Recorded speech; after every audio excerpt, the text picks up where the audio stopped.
안녕하세요. 오늘은 근대 미학의 성립에 대해서 알아볼 텐데요. 근대 미학의 시초는 지난 시간에 살펴본 바와 같이 바움가르텐이 미학이라고 하는 책을 쓰면서였습니다. 하지만 바움가르텐의 미학은 완전하진 않았습니다. 그 까닭은 바움가르텐의 미학은 감성의 자율성을 인정할 수 없었기 때문에 감성의 자율성을 설명하기 위해서는 취미론을 받아들여야만 했기 때문이죠. 그래서 칸트는 이제 취미론과 바움가르텐의 감성적 인식으로서의 미학을 결합해서 보다 완전한 근대 미학을 정립하게 됩니다. 오늘은 그 부분에 대해서 살펴보도록 할게요. 자, 사실 칸트의 미학이라고 하면 언제나 판단력 비판이라고 하는 책을 떠올리게 되는데, 사실 판단력 비판은 원래 칸트가 목적으로 했던 바는 아니었습니다. 기본적으로 칸트가 철학을 통해서 이뤄내고 싶어 했던 것은 인간이란 무엇인가를 규명하는 일이었죠. 인간이란 무엇인가? 사실 그건 모든 철학자가 커다란 주제로 삼아서 자신의 철학을 통해 해결하려고 했던 가장 중요한 문제들 중에 하나죠. 그런데 칸트는 인간을 규명하기 위해서 보다 구체적인 방법을 활용합니다. 예를 들자면 칸트는 인간을 나누어서 설명하려고 합니다. 첫 번째, 인간은 무엇을 알 수 있는가? 인식의 부분이죠. 두 번째, 인간은 무엇을 행위할 수 있는가? 이 부분은 인간은 어떻게 선 혹은 악을 행하게 되는가? 윤리의 문제죠. 그렇죠? 처음에는 이 두 가지를 가지고서 인간을 설명하려고 했어요. 그래서 인식에 관한 부분을 설명하는 책이 순수이성 비판이 되는 것이고, 인간의 행위를 설명하려고 하는 책이 실천이성 비판입니다. 이 두 권의 책을 써놓고 칸트는 내가 인간을 웬만큼 설명할 수 있겠거니 라고 생각했다고 해요. 그런데 불행하게도 인간이 제대로 된 삶을 얻게 된다고 해서 항상 선을 행하는 건 아니라는 너무 당연한 사실을 맞닥뜨리게 된 거죠. 오늘날도 우리가 늘 뉴스 보면 알 수 있잖아요. 굉장히 공부를 많이 하고 학문적으로는 옳은 이야기를 하시는 분도 실제로 선이 아니라 악을 행하는 경우가 있더라는 거죠. 특히 칸트의 그 윤리학은 우리가 이렇게 선을 행하도록 프로그래밍 되어서 우리 선밖에 행할 수 없다라는 것이 아니라, 신이 우리 인간을 만들 때 지성과 이성을 주었지만 자유의지란 것을 주어서 우리가 선 또는 악을 선택해서 실천할 수 있다라고 설명하고 있기 때문에, 우리가 아무리 선을 실천해야 된다라는 당위를 갖고 있지만 그 순간 내가 나의 사리사욕에 휩싸여서 악을 선택하고 악을 행하는 경우는 매우 곤란한 일이 되더라는 거죠. 그래서 칸트는 인간이 선을 선택하고 선을 실천하기 위해서는 뭔가가 더 필요하다라는 생각을 하게 됩니다. 그래서 알긴 알죠. 우리가 선을 실천해야 한다라는 걸 알아요. 그 알므로부터 실제 선을 실천하는 행위 사이에 뭔가 가교가 필요하다라는 생각을 하게 된 거죠. 그리고 그 가교를 믿음에서 찾습니다. 그래서 칸트의 인간 설명의 세 번째 국면은 인간은 무엇을 믿을 수 있는가가 됩니다. 그래서 드디어 칸트의 인간학은 인식과 윤리 그리고 믿음의 영역, 감성의 영역 세 부분으로 나눠서 설명이 됩니다. 근데 믿음이라고 하는 게 왜 감성의 영역이고 이게 미학이 되느냐? 사실 칸트가 아름다운 대상 혹은 우리가 그 대상을 보고 아름답다라고 판단하는 그런 결과에 도달하게 될 때 그 대상은 대부분 다 자연 대상입니다. 자연 대상, 예를 들어서 굉장히 아름다운 꽃이라거나 아니면 굉장히 멋진 산, 이런 것들을 사례로 들게 되는데, 사실 그런 아름다운 자연 대상은 우리가 만든 건 아니죠. 인간이 만든 게 아니라는 얘기예요. 그래서 칸트가 실제로 하고 싶었던 얘기는 그 아름다운 자연 대상의 경우 우리가 아름답다라고 판단은 하게 되는데 그게 왜 그렇게 생겼는지를 알 수 없는 미지의 영역이라는 거죠. 왜? 신이 만들었기 때문에. 그래서 우리가 왜 아름다운지 이유를 가늠할 수 없지만 아름답다라고 판단할 수밖에 없는 대상을 만나게 되면 그 대상을 만든 신의 존재를 생각할 수밖에 없게 된다는 거죠. 그래서 내가 만약에 굉장히 멋진 산을 보고 와, 신의 피조물이 너무 멋있어 라고 생각하게 되는 경우 나는 신이 존재한다는 사실을 믿을 수밖에 없게 되죠. 그리고 신의 존재를 내가 떠올리는 순간 함부로 악을 행하면 안 되겠구나 라는 생각을 하게 된다는 거예요.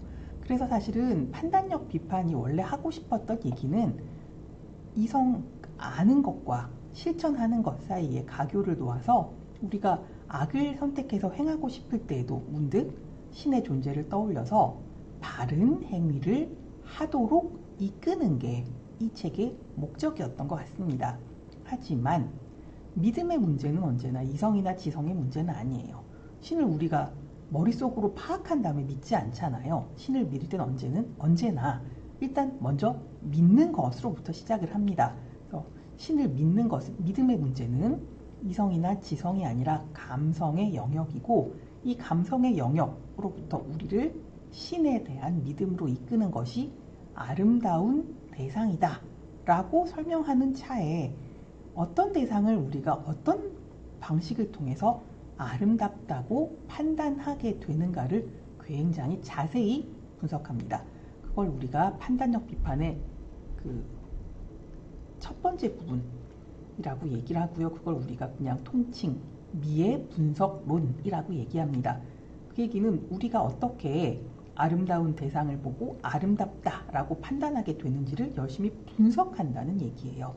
이 분석이 굉장히 치밀하고 설득력이 있었기 때문에 이 부분이 굉장히 사람들의 관심을 끌어서 그 부분을 따로 떼어서 칸트의 미학이다 라고 이야기를 하게 되고요. 이후 미학의 영역에 칸트의 판단력 비판이 미친 영향은 그야말로 엄청납니다.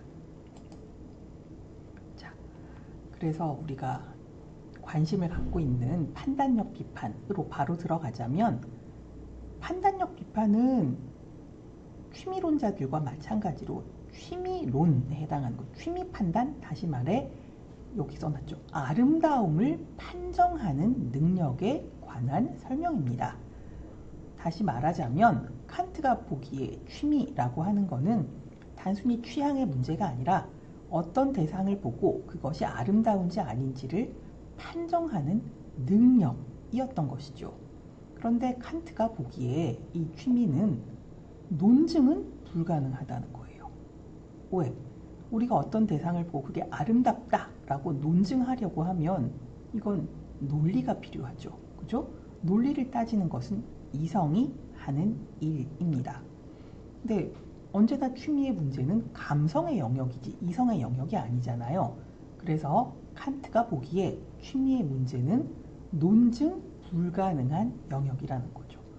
그래서 논증할 수 없으면 이거는 다 어떻게든 말을 할 수 없는가? 그렇진 않다는 거예요. 논증은 가능하지 않지만 적어도 취미에 대해서 논쟁할 수는 있다는 거예요. 논쟁이란 얘기는 서로 다른 의견을 개진하는 것이죠. 그죠? 적어도 의견을 제시할 수는 있다는 거죠. 근데 그 의견이 논증 가능한 것은 아니라는 거예요. 어떻게 이런 일이 가능한가? 자, 사실 칸트가 보기에 취미가 사실은 오로지 감각적인 취향의 문제이기만 하다면 이건 너무나 주관적이잖아요. 그래서 논증 당연히 안 되고 논쟁도 필요가 없을 거예요. 왜? 그래, 너는 너대로 판단해, 나는 나대로 판단하지 뭐. 이게 사실은 극단적인 주관성의 상태잖아요. 만약에 취미가 오로지 감각적인 취향을 따르기만 하는 거라면 논쟁마저도 필요 없을 거란 것이죠. 하지만 칸트가 보기에 취미라고 하는 거는 내가 어떤 것을 보고 아름답다 라고 말하는 주관의 감정이긴 하지만 그 주관의 감정이 다른 사람하고 공감 가능한 거더라는 거예요. 어떻게? 여기가 문제죠. 주관의 감정에 환기되는 표상을 다른 사람과 공유할 수 있는 가능성을 열어가는 능력이다. 자, 이건 굉장히 쉬운 얘기예요. 여러분이 길거리를 지나가다가 굉장히 멋진 운동화를 발견했어요. 운동화가 실용적이라기보다는 너무 예쁘다라는 생각이 들었다는 거예요. 그래서 나는 그걸 예쁘다라고 생각을 했어요.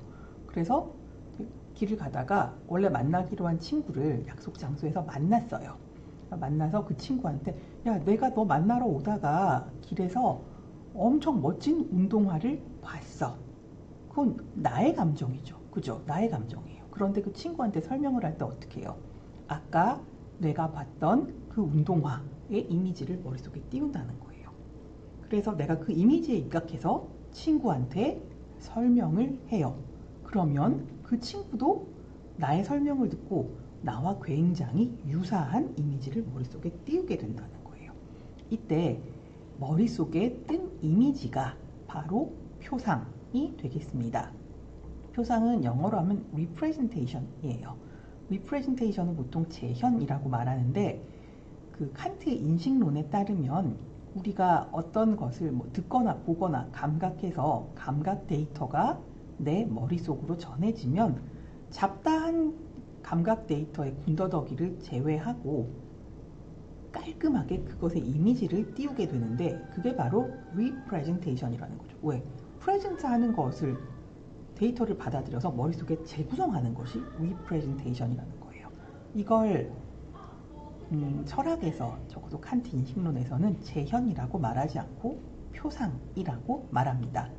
어떤 대상을 다시 되살려 보여주는 상, 이미지란 뜻이에요. 그래서 내가 아름답다라고 판단했던 대상의 이미지를 내 머릿속에 띄우고 그걸 바탕으로 옆 사람한테 설명을 하게 되면 옆 사람도 유사한 이미지를 머릿속에 띄워서 서로 그 이미지를 공유할 수 있는 가능성이 열리는 거죠. 그죠? 이게 바로 취미라는 거예요. 취미의 문제는 즉각적으로 보자마자 아름답다, 아름답지 않다, 혹은 내 마음에 든다, 마음에 들지 않는다, 이런 것들이 가능하지만 그렇다고 나한테서 끝나는 게 아니라는 거예요. 내가 어떤 특정한 경험을 했으면 그 경험을 안겨다준 대상을 머릿속에 다시 표상하고 그 표상을 옆에 친구나 다른 사람들과 공유할 수 있는 가능성을 열어가는 그런 능력이 바로 취미라는 거죠. 그래서 이게 공유 가능하다라는 것 때문에 논쟁, 다시 말해 내 의견을 개진하는 것이 가능하다라고 이야기합니다.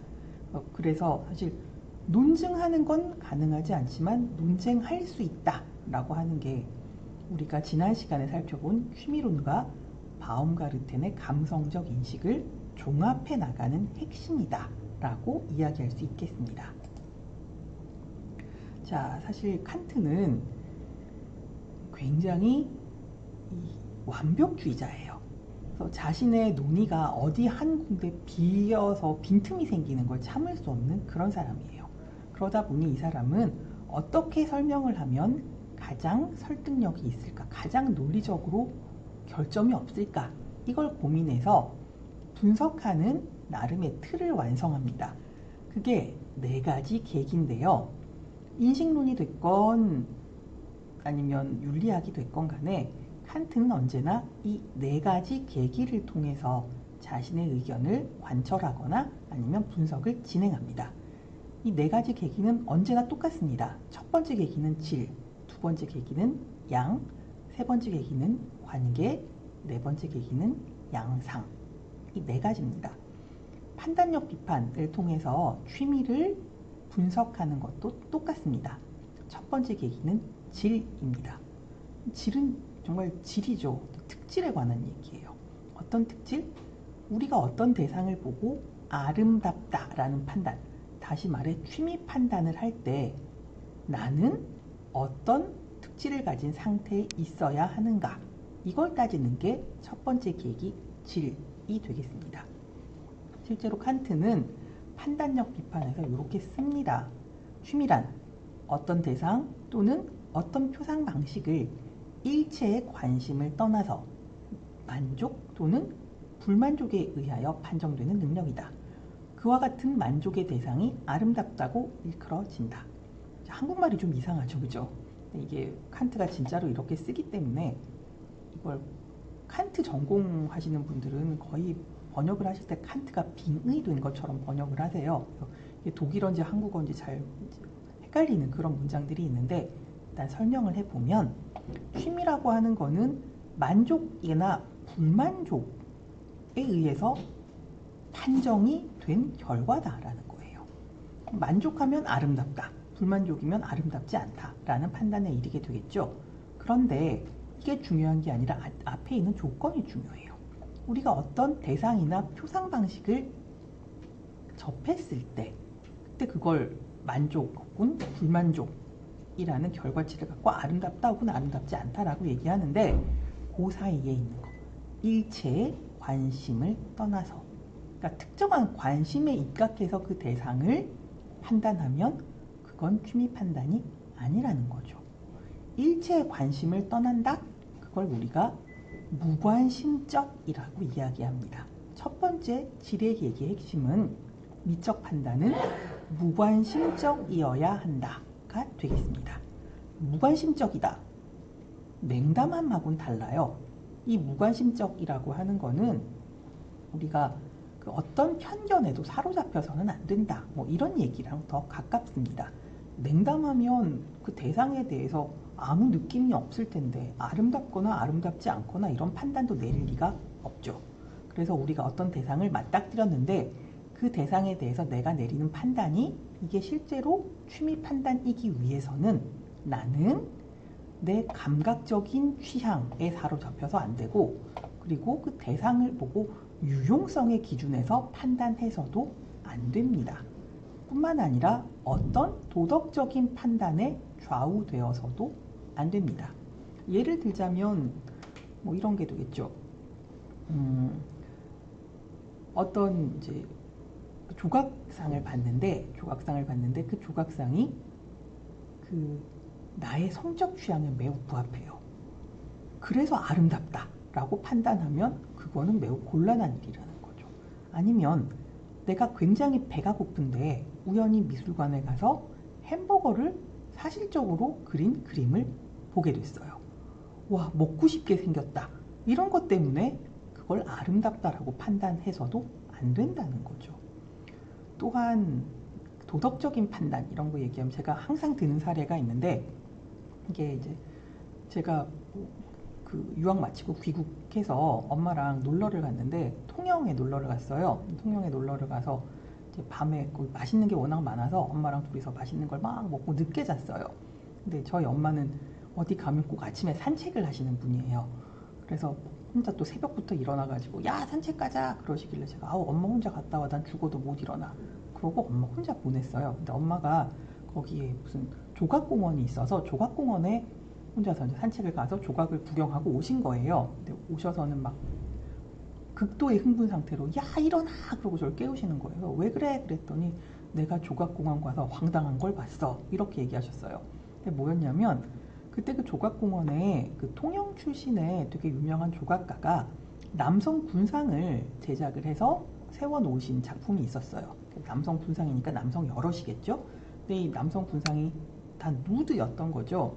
누드인데 굉장히 이제 그 매우 당당한 자세로 서 있었던 것 같아요. 근데 저희 엄마가 이제 산책을 가서 군상을 이렇게 만났는데 이미 저희 엄마 이전에 그 군상을 보고 가신 다른 분들이 계셨었나 봐요. 근데 그분들이 그 나체인 군상을 보고 너무 부끄러우셔서 목에 두르고 있던 그 스카프 뭐 이런 것들을 풀러가지고서 이제 허리춤에다 매주고 가셨다는 거예요. 근데 거기 앞거는 뭐였냐면 어떤 분이 뿌띠 스카프를 하고 오셨나 봐요. 그래서 이렇게 허리춤에 이게 안 돌려진 거죠. 그래서 얘의 중요한 부분에다가 이 뿌티스카프를 매놓고 간 그런 웃지 못할 상황이 있었고, 저희 엄마가 그걸 보고 웃기기도 하고 너무 놀랍기도 해서 극도의 흥분 상태로 저한테로 뛰어오신 거였어요. 이게 뭐가 문제가 되느냐? 도덕적인 판단의 개입이죠. 이 건장한 남성들이 옷을 입지 않고 공공장소에 이렇게 노출되어 있어서는 안 된다라는 도덕적인 판단이 개입이 되어서 에그머니나 망측한 것, 싸줘야지, 덮어줘야지, 이런 생각이 일어났던 거라는 거예요. 이런 경우는 도덕적 판단에 입각한 어떤 행위지, 이런 거는 미적 판단과 전혀 관련이 없다라는 거죠. 미적 판단은 미적 관심 이외에는 어떠한 관심의 개입도 허용해서는 안 된다라는 거죠. 그러니까 왜 우리가 미술관 가면 매우 이제 무관심한 자세로 작품 앞에 서서 막 이렇게 거리를 두고 보게 되는 경우가 있는데, 그게 객관적인 거리를 취하기 위한 어떤 암묵적인 제스처가 될 수도 있겠습니다. 왜? 이미 칸트에 이르러서 18세기 말이죠. 칸트에 이르러서 이미 미적 판단 혹은 취미 판단은 미적 관심 외에는 어떠한 관심도 허용해서는 안 되는 무관심적인 상태에서 우리가 대상을 관조해야 한다. 그렇지 않으면 그것은 취미 판단이 아니다 라는 주장이 이미 쭉 있어 왔기 때문입니다. 자, 두 번째 계기는 양이에요. 말 그대로 양이에요. 하나, 여럿, 아니면 다수, 전체, 이런 거죠. 양. 자, 두 번째 계기인 양, 취미 판단과 관련된 양은 전체예요. 미란 보편적으로 만족을 주는 것이어야 해요. 그러니까 똑같은 얘기인데, 어떤 아름다운 대상을 보면 누구나 할 것 없이 만족 혹은 즐거움을 느끼고 우와 아름답다 라고 판단을 해야 되는 거라는 거죠. 사실 이걸 보시면 이 사람도 독일 사람이 맞구나, 바움가르텐을 따라서 미를 인식의 차원에서 접근하려고 하는구나 라고 생각하기 쉬워요. 그런데 문제는 개념 없이 라는 거예요. 개념 없이? 사실 보편적으로 우리가 어떤 동등한 결과치를 갖도록 하는 것은 대부분 개념에 의거합니다.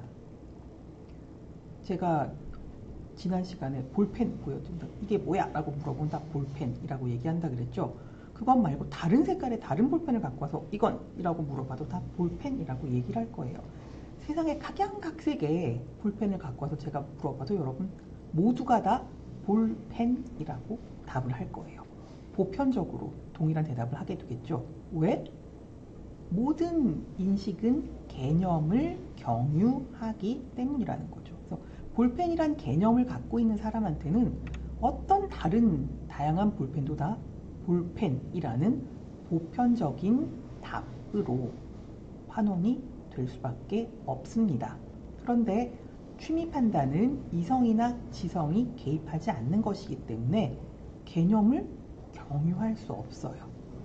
그럼 개념을 경유하지 않고 어떻게 모든 사람이 다 만족스러워하고 그래서 아름답다라는 결론에 도달할 것인가? 이게 지금 두 번째 계기가 설명해야 되는 부분인 거죠. 사실 칸트처럼 성실한 사람이 없잖아요. 그죠? 오죽하면 시계보다 더 정확한 칸트 아저씨이겠어요. 칸트는 사실은 건강이 좋지 않아서 규칙적인 생활을 할 수밖에 없었고 언제나 적당한 운동을 해야만 했어요. 그러다 보니 매우 규칙적인 사람이 된 건데, 이 칸트가 규칙적으로 했던 건 산책만 규칙적으로 한 게 아니에요. 아침에 일어나면 정신이 맑을 때 항상 책을 읽습니다. 책을 읽고 글을 쓰는 일을 해요. 매일매일 규칙적으로 그걸 하는 거죠. 요즘 같으면 책이 너무 많으니까 매일매일 그렇게 산다고 해서 우리가 이 세상에 존재하는 모든 책을 다 읽을 수는 없어요. 하지만 칸트 시대에는 매일매일 일정 시간을 꼬박꼬박 채워서 공부를 하다 보면 언젠가는 거의 모든 논의를 다 알게 되겠죠. 실제로 칸트는 취미론도 알고 바움가르텐의 감성적 인식으로서의 미학도 알고 있었던 거죠. 너무 잘 알아서 이걸 종합하려고 지금 시도를 하는 거예요. 그래서 칸트는 취미론을 받아들여서 이 미적 판단이라고 하는 거는 본질적으로는 쾌를 느끼는 주관하고 관련되어 있다. 개인이 어떤 대상을 경험하고 거기서 즐거움을 느끼면 즉각적으로 아름답다라고 판단을 하기 때문에 완전히 주관에서 일어나는 거 맞기는 하다. 이게 본질이 맞긴 하다. 하지만 미적 판단이 객관적이고 인식적인 판단이 아니라고 해서 미적 판단의 주관이 그냥 이 개인적이고 이기적인 상태에 머물러 있는 건 아닌 것 같더라 라는 거죠. 왜? 실제로 경험을 통해서 보면 그 아름다운 장미, 봉우리 이런 거 보면 모든 사람이 다 아름답다 라고 이야기를 한다는 거예요. 단순히 개인의 만족에서 그치는 것이 아니라 그 대상을 본 사람들이 보편적으로 거의 동일한 결과치를 내놓더라는 거죠. 이게 어떻게 가능하냐는 거예요. 칸트가 보기에는 미적 판단은 언제나 주관의 느낌에서 출발하지만 결과치를 보면 모든 사람에게 보편 타당한 판단이더라 라는 거죠.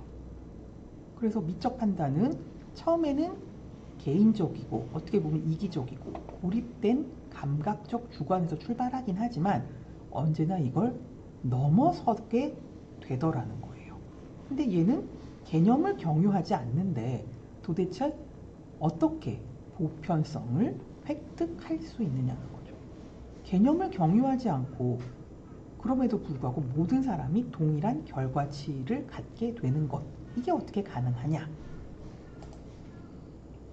자, 그래서 개념을 경유하지 않고 라는 부분에 조금 더 포커스를 맞춰서 살펴보면 미적 판단 혹은 취미 판단이라고 하는 것은 개념을 배제하는 것은 아니라 개념에 근거하거나 개념에 의존해서 이루어지는 판단이 아니다 라는 부분에 우리가 더 주목을 해야 한다는 거예요. 개념 없이 라고 한다고 해서 개념하고 아예 멀리 떨어져서 그렇게 얘기를 해서 곤란하다는 거죠. 이런 얘기를 왜 하냐면 개념을 경유한다는 것은 우리의 정신 능력에 굉장히 중요한 부분인 지성, 이성을 활용한다는 건데 개념을 배제하면 마치 이게 정신 능력하고 관계가 없는 것처럼 느껴지기 때문에 개념을 배제하는 게 아니라 개념을 100% 의존하지 않고 다시 말하면 지성이나 이성이 아닌 다른 정신 능력들에 의해서 이루어지는 판단이라는 걸 우리가 생각해야 한다는 얘기가 되겠습니다. 그러면 개념 판단, 개념을 가진 어떤 인식 판단이 지성이나 이성을 통해서 이루어지는 것이라면 개념을 경유하지 않는 미적 판단은 인간의 어떤 정신 능력을 필요로 하는가, 이런 얘기로 나아가게 되겠죠. 실제로 칸트가 하는 얘기는 미적 판단에서 주도적인 역할을 하는 건 상상력이라는 거예요. 우리가 그 어떤 대상을 만나면 내가 그 대상이 무엇인지를 알건 모르건 상관없이 아름답다라는 판단을 할 수 있다는 거예요. 그게 뭔지 모른다라는 거는 개념으로 포섭되지 않고 설명되지 않는다는 거예요. 그래서 아름다운 대상과 관련해서는 항상 지성이나 이성은 일단 아무 일을 못하는 무능한 상태에 빠지게 된다는 거죠. 이때 주도적인 역할을 하는 우리의 정신 능력이 있는데 그게 바로 상상력이라는 거예요. 사실 상상력은 어디에 갇혀있는 정신 능력이 아닙니다. 상상력은 무한히 영역을 확장할 수 있고 무한히 뛰어다닐 수 있는 굉장히 적극적이고 능동적인 우리의 정신 능력이에요. 뿐만 아니라 상상력은 언제나 이미지를 만드는 그런 능력입니다. 상상력이잖아요. 이게 왜 영어나 불어로 imagination이라고 하는데 거기 보면 이미 이미지가 들어가 있죠. 단어 안에. 그러니까 이 상상력은 언제나 이미지랑 관련되는 정신 능력이라는 이야기가 되겠습니다. 그래서 우리가 듣도 보도 못한 어떤 것을 보고 아름답다 라고 판단을 하고 그게 내 뇌리에 남게 되면 사실 남한테 설명할 때는 개념을 바탕으로 내가 사과를 봤는데 이렇게 얘기하는 게 아니죠. 내가 지나가다가 사과처럼 생긴 걸 봤는데 걔는 이미지가 이러하고 색깔이 이랬어. 이렇게 설명한다는 거죠. 그래서 언제나 미적 판단과 밀접한 관계를 맺고 있고 미적 판단에서 주도적인 역할을 하는 건 상상력이라는 거예요. 그런데 미적 판단은 상상력으로만 끝나는 것은 아닙니다.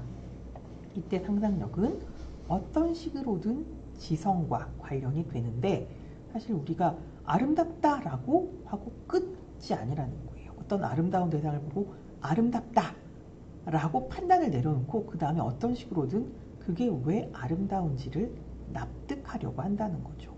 납득, 설득 이런 것과 관련된 건 언제나 지성의 역할인데 상상력이 먼저 나서서 아름답다라는 판단을 끌어낸 다음에 지성이 나와서 설명을 하려고 한다는 거죠. 어떻게 설명하겠어요? 이 논의를 보면 사실은 데카르트, 그다음 바움가르텐 이렇게 넘어오는 맥락에 있는 거죠. 여기서도 마찬가지로 지성이 규명해내는 것은 플라톤식의 객관적 미론이에요. 아, 그 대상이 사실은 비례, 균형 이런 게 절묘하게 맞더라. 굉장히 통일적이더라. 이런 것들을 지성이 설명해주면 그랬구나, 겁나 아름답더라. 이런 식으로 설명을 하게 된다는 거죠. 그래서 칸트는 미적 판단, 취미 판단이라고 하는 거는 언제나 상상력과 지성 사이에 놀이로 이루어진다라는 얘기예요. 놀이도 자유로운 놀이라는 거죠. 왜 놀이냐? 게임이 아니라 왜 놀이냐? 게임은 여러분 보드게임 생각해 보시면 알겠지만 언제나 규칙이 먼저 주어집니다. 하지만 놀이는 아이들 그냥 한 방에 몰아넣고 있으면 애들 처음에 삐끗하고 있다가 어느 순간 갑자기 그냥 놀기 시작해요. 아무런 규칙 없어요. 놀면서 스스로 규칙을 만들어 나가요. 미적 판단은 그런 거라는 거죠. 주어진 게 아무것도 없어요. 상상력이 먼저 나와서 우와 이게 뭐야 라고 다니는데 뭔가 결정이 되고 나면 지성이 나와서 이건 이러니까 규칙이 이래서 아름답다고 생각한 것 같아 라는 설명을 하게 되는 이 관계가 아무런 규칙도 미리 주어지지 않은 자유로운 놀이에 해당하는 것 같다 라고 칸트가 설명하게 됩니다. 자, 세 번째는 관계의 문제예요. 첫 번째는 우리가 경험을 하는, 그러니까 이 미적 판단을 내리는 주체의 입장에서 우리는 항상 무관심적인 태도를 취해야 한다. 두 번째는 그런 무관심적인 태도를 취해서 어떤 대상을 아름답다라고 판단한 경우 그건 개념을 경유하지 않고도 남들에게도 거의 똑같은 결과치를 이끌어낼 수 있다. 그래서 우리는 의견 교환이 가능할 거다. 이런 얘기를 하게 되는 거죠. 세 번째는 관계의 문제인데 이 관계의 문제가 좀 까다롭습니다. 설명을 해보자면 미는 한목적성이 목적의 표상을 떠나서 어떤 대상에 있어서 지각되는 한에 있어서 그 대상의 한목적성의 형식이다. 한국말이 아니죠. 그죠? 자, 뜯어서 설명을 해보겠습니다. 미는 형식이다. 미는 내용이 아니라 형식이라는 거죠. 어떤 형식? 비례, 조화, 균형, 통일성. 이게 바로 형식이에요. 근데 그냥 형식이 아니라 우리가 지각을 한 그 대상의 한목적성의 형식이라는 거죠. 한목적성. 칸트 시대까지만 해도 세상의 모든 존재하는 것들은 나름의 목적이 있어야 한다고 생각해요. 목적이 있기 때문에 이 세상에 존재한다고 생각을 해요. 그리고 그것들의 생긴 꼴은 언제나 자신이 갖고 있는 목적에 부합하도록 그런 형식으로 생겼다고 얘기를 해요. 자, 그래서 우리가 어떤 대상을 아름답다라고 판단을 할 때는 그 대상이 한목적적인 형식을 갖고 있을 때 그걸 아름답다라고 얘기한다는 거죠. 그런데 취미 판단에 있어서는 이게 좀 복잡해요. 왜? 목적의 표상을 떠나서라는 거잖아. 이게 무슨 말이냐면 우리가 미적 대상을 봤을 때는 그 대상의 목적이 뭔지를 모른다는 거예요. 여러분 관악산 잘생겼다 얘기하는데 관악산의 목적이 뭔지 혹시 아세요? 북한산의 목적은요? 아니면 새벽 이슬을 먹으면 빨간 장미봉우리의 목적은요? 아무도 몰라요. 그 목적이 뭔지. 만약에 목적이 뭔지 아는 사람이 있다면 그건 그 자연 대상을 만들어낸 신 정도나 가능하다는 거죠. 우리는 목적을 몰라요. 목적을 모르는데 근데 그 대상을 보고 아름답다라고 느끼는 건 우리가 불현듯 짐작한다는 거죠. 아, 왜 저렇게 생겼는지 모르겠지만 쟤는 자신의 목적에 매우 부합하도록 그런 형식으로 생겼고 그걸 보고 우리가 아름답다고 느끼는구나 라고 생각한다는 거죠.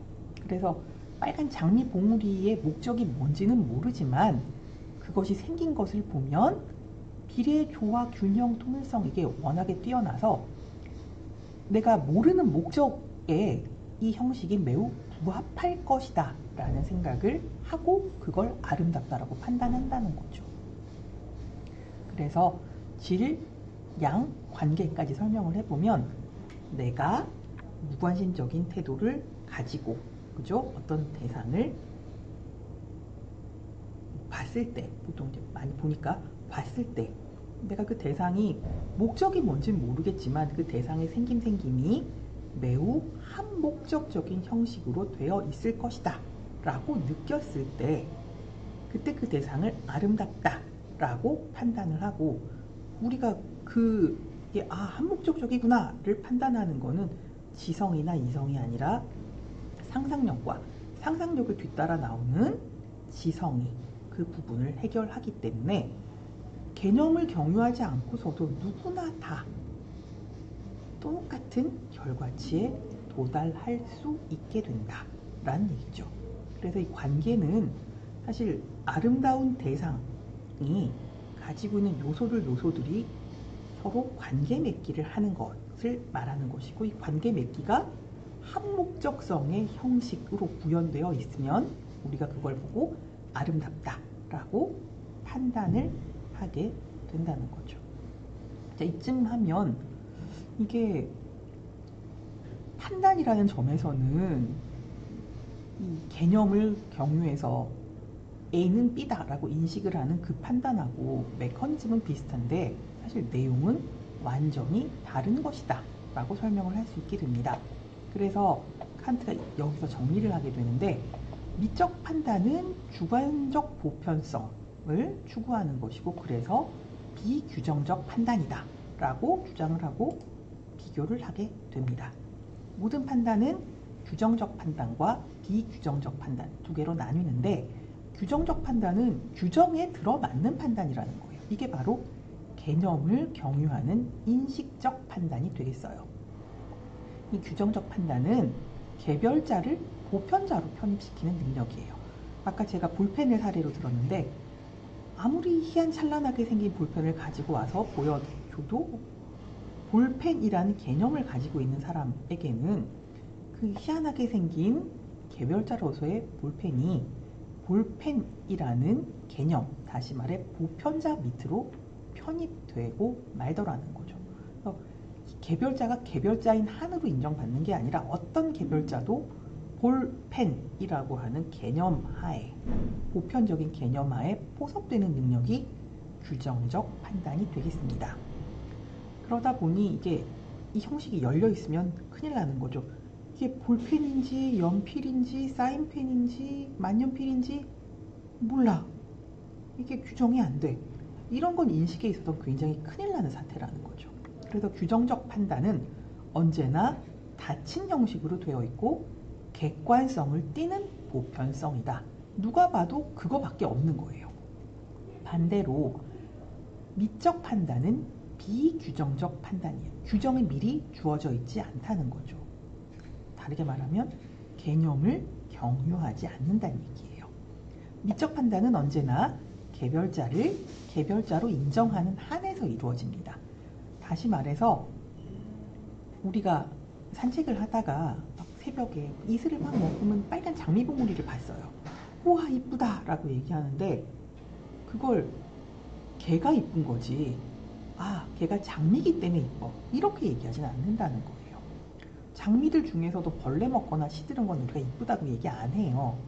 우리가 이쁘다라고 판단하는 거는 언제나 바로 그것, 정관사가 붙는 바로 그것이라는 거죠. 이 미적 판단은 언제나 개별자를 개별자로 인정하는 한에서 이루어지기 때문에 보편자로 편입되거나 이런 일이 없다는 거예요. 예를 들어 누드 조각상 이런 것도 세상의 모든 누드 조각상이 다 아름다운 건 아니죠. 가장 아름다운 누드 조각상 이런 거는 밀로스의 비너스 이렇게 딱 떠오르는 바로 그것이 있잖아요. 미적 판단은 언제나 개별자를 개별자로 인정하는 한에서 이루어진다 라고 생각하셔야 되고요. 우리가 세상의 아름다운 대상을 다 만나본 게 아니죠. 언제 어떤 아름다운 대상을 만나서 어떤 방식의 미적 판단을 내릴 수 있을지 아무도 모르기 때문에 형식은 언제나 열려 있습니다. 그리고 이 판단은 언제나 주관으로부터 즉각적으로 발현되는 것으로, 모든 미적 판단은 주관으로부터 즉각적으로 발현됩니다. 하지만 남들에게 물어보면 결과적으로 보편 타당한 판단으로 귀결되는 것이에요. 그래서 이건 주관에서 시작하지만 보편성으로 귀결된다 라는 뜻으로 주관적 보편성이라고 부릅니다. 깔끔하게 정리를 하죠. 사실 이 얘기는 바움가르텐 때부터 시작된 얘기예요. 바움가르텐은 규정적 판단을 개념을 중심으로 하는 판단이라고 얘기했었고요. 이 비규정적 판단은 감성적 판단이라고 설명했습니다. 근데 뭔가 좀 마땅치 않았죠. 근데 그 부분을 훨씬 더 다듬어서 칸트는 이렇게 두 가지 다른 성질의 판단으로 정리를 하게 되는 것입니다. 이게 이제 제3계기까지 오면 이런 얘기가 정리가 되고요. 마지막 얘기는 양상인데, 양상은 정리하는 부분이에요. 개념을 경유하지 않는데 필연적으로 보편의 대상으로 인식되는 게 아름다움 혹은 미적 판단이더라. 이거 우리 다 아는 얘기죠. 그죠? 개념을 경유하지 않고 내 주관에서 시작되었지만 결국은 보편의 대상으로 모든 사람이 그래 저건 누가 봐도 아름다운 대상이야 라고 이야기하고 끝난다 이런 얘기예요. 근데 여기서 중요한 건 필연적이라는 얘기예요. 필연적은 누구나 당연히 그래야 한다는 거예요. 왜? 그 부분에서 미적 공통감을 이야기합니다. 미적 공통감은 우리가 날 때부터 갖고 있는 어떤, 여기서 좀 센서스 커뮤니스라는 거예요. 모든 인간에게 공통적으로 주어져 있는 감각 혹은 감관이라는 얘기죠. 그죠? 자, 사실 왜 그런지는 아무도 몰라요. 칸트도 몰라요. 칸트는 그건 우리가 알 수 없는 거야. 신이나 알 수 있는 거야. 이렇게 설명을 해요. 약간 그 부분에서 좀 갑자기 김이 확 세죠. 거기까지 설명해주면 좋겠는데, 그죠? 설명 안 되는 건 다 신에게 돌려요. 자, 아무튼 신이 우리에게 공통감을 주었는데, 공통감 중에서도 아름다움을 소통할 수 있는 미적 공통감을 주었다는 거예요. 우리가 미적 공통감을 가지고 있기 때문에 주관의 느낌에서 출발한 미적 판단을 공유하거나 소통하거나 이렇게 할 수 있다는 거죠. 그래서 미적 공통감을 갖고 있으면 어떤 대상 혹은 누가 대상을 자신의 머릿속에 떠있는 표상을 통해 설명을 하게 될 때 우리가 유사한 표상을 머릿속에 띄우고 공감을 할 수 있게 된다는 거죠. 근데 이 미적 공통감을 우리가 날 때다 갖고 태어나긴 하지만 이걸 잘 갈고 닦느냐 그렇지 않느냐에 따라서 굉장히 큰 차이가 난다라고 얘기합니다. 미적 공통감을 잘 유지하기 위해서 지켜야 할 것들을 이렇게 쭉 열거하면서 미적 공통감의 경률이다 라고까지 선언을 하기도 합니다. 그래서 미적 공통감을 갖고 태어나지만 이걸 잘 갖고 닦아야 우리가 제대로 된 취미 판단을 할 수 있다 라고 칸트는 주장하게 되는 것이죠. 자, 그래서 정리를 해보면 이제 우리가 미적 판단, 취미 판단을 한다는 거는 내가 어떤 대상을 만났을 때, 그죠? 내가 어떤 대상으로부터 감각 경험을 했을 때 시작되는 거죠. 근데 그때는 판단을 내리는 나, 주체로서의 나, 그리고 나한테 미적 대상이라는 판단을 끌어내는 대상, 이 둘이 만나야 한다는 거예요. 사실 칸트로 대표되는 근대 미학은 주체와 미적 대상이라는 이분법적 관계 속에서 이루어진다. 그 발단은 데카르트한테 있었다 라고 정리할 수 있겠습니다. 자, 이 얘기는 뭐냐면 대상이 나에게 촉발하는 게 아름다움이나 즐거움이다. 이게 뭐예요? 이게 영국 취미론의 입장이죠. 나는 가만히 있는데 대상이 나한테 뭔가 이렇게 촉발해내서 즐거웠거나 기분이 좋아지거나 이런 게 생겨. 이게 취미론이에요. 아니면 내가 대상 속에서 미적 특질을 찾아내서 인식하고 아름답다 라고 판단한다.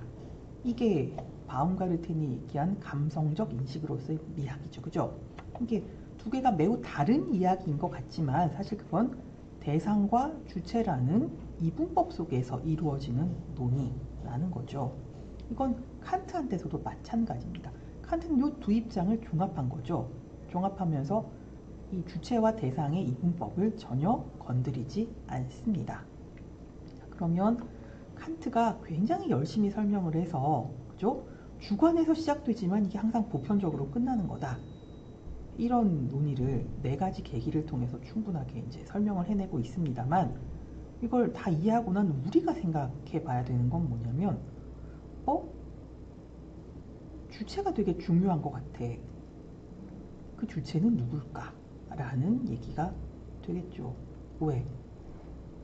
이게 결국은 칸트 얘기도 주관에서 일어나긴 하지만 사실은 상상력과 지성이 나타나서 그것을 설명하는 일이 있고, 그 다음에 이게 우리가 대상의 형식 속에서 어떤 미적 특질을 찾아낸다 라는 얘기는 인식론이라고 하는 부분에 굉장히 큰 방점이 찍혀 있는 것 같은데, 그러면 그걸 알아채고 인식하고 판단을 내리고 하는 이 일을 담당하는 주체가 취미 판단에서 굉장히 중요한 존재 될 수밖에 없다는 거죠.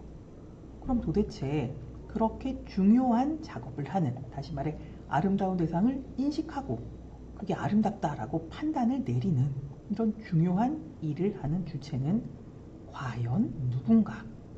이 부분을 좀 생각을 해봐야 할 것 같습니다. 그래서 다음 시간에는 미적 판단의 주체 혹은 취미 판단의 주체는 누구일까에 대해서 보다 자세하게 논의를 해보도록 하겠습니다. 오늘은 여기까지 하겠습니다. 감사합니다.